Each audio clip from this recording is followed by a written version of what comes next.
Telugu Desam group సభ్యులకు అందరికీ నా విన్నపం.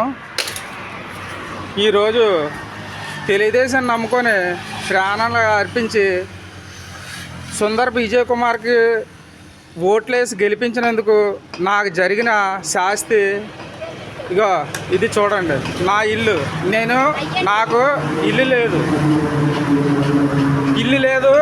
నేను బంజరు భూములో కట్టుకోవడం అయితే వాస్తవం, కానీ ఇరువాడ గ్రామంలో బంజరు భూములు చాలా ఉన్నాయి, కానీ పెద్ద పెద్ద బడాబాబుల చేతుల్లో ఉన్నాయి. వాళ్ళందరి జోలికి వెళ్ళలేదు.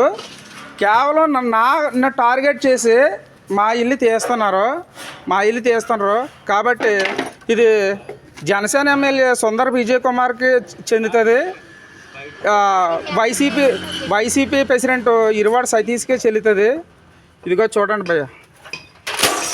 ఇంకా ఈ యదవ రాజకీయాలు, యదవ పార్టీలు ఎవరో దయచేసి కార్యకర్తలు ఎవరు కూడా దయచేసి ప్రాణాలు ఇవ్వకండి ఎవరూను. ఇగో జరిగిన శాస్తి ఇది.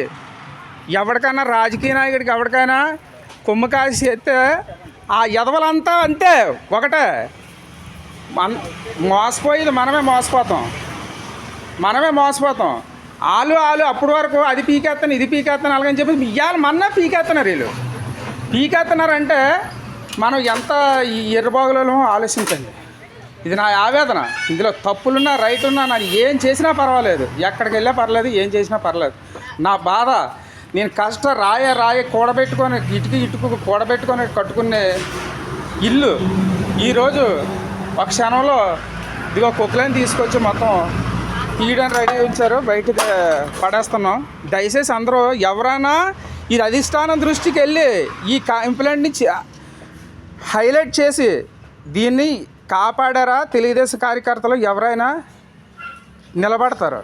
లేదనుకో పార్టీ లేదు, తొక్క లేదు. ఎందుకయ్యా? ఎందుకు మన వీళ్ళ ఓట్లేసి గెలిపించి మన బొక్కలు మనం తవ్వుకోవడానిక, మన కొంపలు మనం కూల్చుకోవడానిక? దయచేసి ఆలకించి దీనికి చెయ్యండి, లేకపోతే ప్రతి ఒక్కరికి కూడా ఇదే శాస్తి జరుగుతుంది.